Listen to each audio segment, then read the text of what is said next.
औज़ु बिल्लाहि मिनश्शैतानिर्रजीम बिस्मिल्लाहिर्रहमानिर्रहीम क़ाल रब्बि इश्रह ली सदरी व यस्सिर ली अमरी वहलुल उक़दतम मिन लिसानी यफ़क़हू क़ौली व अन लैसा लिल इंसानि इल्ला मा सआ। अस्सलाम वालेकुम फ्रेंड्स, उम्मीद करता हूँ कि आप सब लोग खैरियत से होंगे और अपनी अपनी ज़िंदगियों में बहुत सारा एंजॉय कर रहे होंगे। अगेन आप लोगों को मैं अपने इस यूट्यूब चैनल पे वेलकम करता हूँ। अगर आप लोग न्यू हैं तो काइंडली मेरे इस चैनल को सब्सक्राइब कर दें, लाइक कर दें और शेयर कर दें ताकि मेरी आने वाली हर नई वीडियो आप लोगों तक आसानी से पहुँच सके। बेसिकली हम लोगों ने एसिड की केमिकल प्रॉपर्टीज़ देखी प्रीवियस लेक्चर के अंदर, और आज हम एसिड्स के यूजेस देखने जा रहे हैं कि एसिड बेसिकली कहाँ पे यूज़ होते हैं और बेसिकली एसिड्स की एप्लीकेशंस क्या हैं हमारी डेली लाइफ के अंदर। यहाँ पे बताता चलूँ कि हमारे पास केमिस्ट्री के अंदर अगर आप लोग देखें तो लाखों करोड़ों जो है ना वो एसिड्स हैं, ठीक है, जिनका डेली लाइफ में यानी कि इस्तेमाल हो रहा है। लेकिन कुछ एसिड्स ऐसे हैं यानी कि जो डेली लाइफ के अंदर बहुत ज़्यादा इस्तेमाल हो रहे हैं, और उनमें से कुछ इनऑर्गेनिक एसिड हैं और कुछ ऑर्गेनिक एसिड हैं। बेसिकली एसिड्स की दो टाइप्स होती हैं, ऑर्गेनिक एसिड और इनऑर्गेनिक एसिड। जो इनऑर्गेनिक एसिड होते हैं वो बड़े स्ट्रॉन्ग एसिड होते हैं और वो इंडस्ट्रियल लेवल पे यूज़ होते हैं, यानी कि डिफरेंट जो है ना वो चीज़ों को फर्निश करने के लिए या चीज़ों को बनाने के लिए यूज़ होते हैं। जबकि जो ऑर्गेनिक एसिड होते हैं ये मोस्टली जो है ना वो खाने में इस्तेमाल किए जाते हैं, ठीक है, ह्यूमन डाइट के अंदर इनको इस्तेमाल किया जाता है। चूँकि ये वीक एसिड होते हैं इस वजह से इनका कोई इतना ज़्यादा नुकसान नहीं होता, ठीक है। अब चलते हैं एसिड्स के यूजेस पे। सबसे पहले हमारे पास है सल्फ्यूरिक एसिड। मैंने आप लोगों को पहले लेक्चर के अंदर ही बताया था कि सल्फ्यूरिक एसिड एक ऐसा एसिड है जिसे हम किंग ऑफ केमिकल्स कहते हैं, ठीक है। और कहते हैं कि अगर किसी मुल्क की तरक्की का इन्हिसार देखना हो तो ये देखें कि उस मुल्क के अंदर H2SO4 की कितनी प्रोडक्शन हो रही है, ठीक है। अगर उसके अंदर उस मुल्क के अंदर H2SO4 की प्रोडक्शन हाई पैमाने पे हो रही है, बहुत ज़्यादा हो रही है, तो समझें कि वो मुल्क जो है ना यानी कि बहुत ज़्यादा तरक्की कर रहा है। तो H2SO4 जो है ये किंग ऑफ केमिकल है और ये बहुत सारी चीज़ों के बनाने में इस्तेमाल होता है। Sulphuric acid is use to manufacture fertiliser. ये फर्टिलाइज़र बनाने के लिए यूज़ करते हैं। कौन सा फर्टिलाइज़र? अमोनियम सल्फेट, ठीक है। ज़मीन के अंदर जो है ना वो सल्फ़र की कमी को पूरा करने के लिए हम अमोनियम सल्फेट जो है फर्टिलाइज़र यूज़ करते हैं। कैल्शियम सुपर फॉस्फेट यूज़ करते हैं। उसके बाद जो सल्फ्यूरिक एसिड है वो एक्सप्लोजिव बनाने के लिए यूज़ करते हैं। ये जो डिफरेंट जो है ना वो धमाकेदार चीज़ें बनाई जाती हैं, ठीक है, ये पटाखे वगैरह और ये जो बम वगैरह बनाए जाते हैं ये सारे यानी कि एक्सप्लोजिव में आते हैं। तो H2SO4 जो है वो एक्सप्लोजिव बनाने में इस्तेमाल किया जाता है। इसके अलावा पेंट्स में यूज़ करते हैं।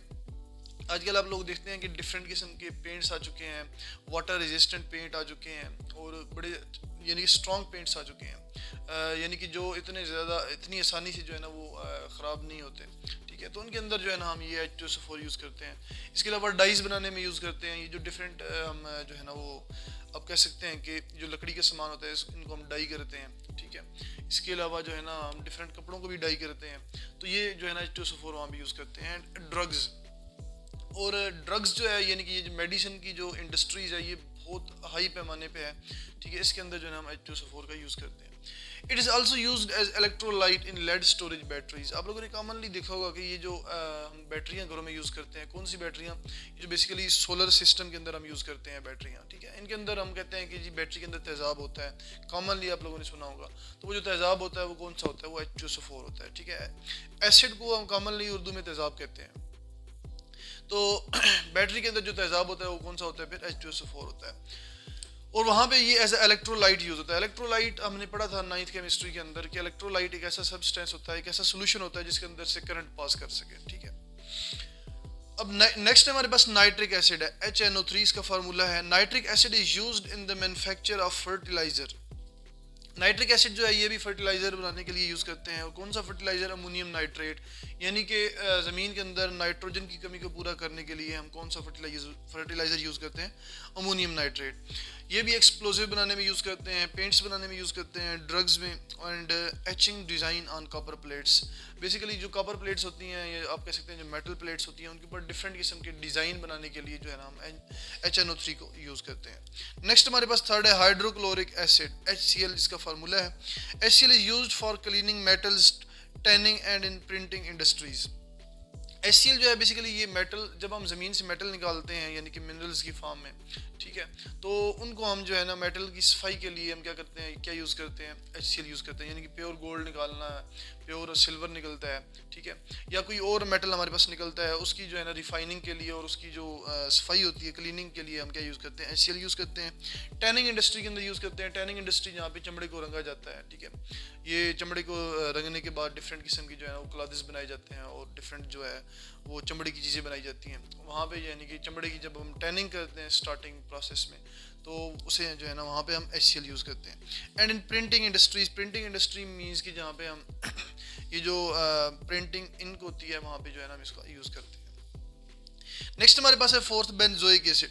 अब ये हमारे पास 3 इनऑर्गेनिक एसिड थे, ये H2SO4, HNO3, HCl, ये बड़े स्ट्रॉन्ग एसिड होते हैं, ठीक है। इनको यानी कि हम खाने पीने की चीज़ों के अंदर कहीं पे भी हम यूज़ नहीं कर सकते। जबकि नेक्स्ट हमारे पास जो 2 एसिड है, बेंजोइक एसिड और एसिटिक एसिड, ये जो 2 एसिड हैं ये ऑर्गेनिक एसिड हैं और ये बेसिकली यानी कि डाइट के अंदर ही यूज़ किया जाता है, इनको खानों के अंदर यूज़ किया जाता है।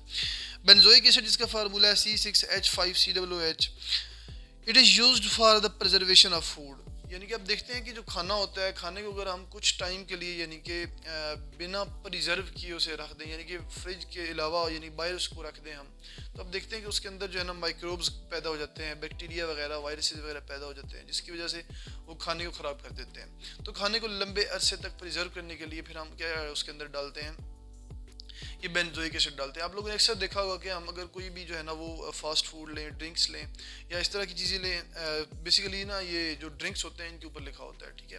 आजकल आपको पता है कि डिफरेंट किस्म के ड्रिंक्स आ चुके हैं, ठीक है, शेक्स आ चुके हैं, शेक आ चुके हैं, तो उनके ऊपर जो है ना वो बाहर लिखा होता है कि इसके अंदर जो है ना बेंजोइक एसिड डाला हुआ है। तो बेंजोइक एसिड जो है ना उसको प्रिजर्व करने के लिए हम यूज़ करते हैं। आगे एस्टिक एसिड है CH3COOH, जिसका फार्मूला है। एस्टिक एसिड भी बेसिकली हम यानी कि प्रिजर्वेशन के लिए यूज़ करते हैं, ठीक है, खानों की जो प्रिजर्वेशन होती है उसके लिए यूज़ करते हैं।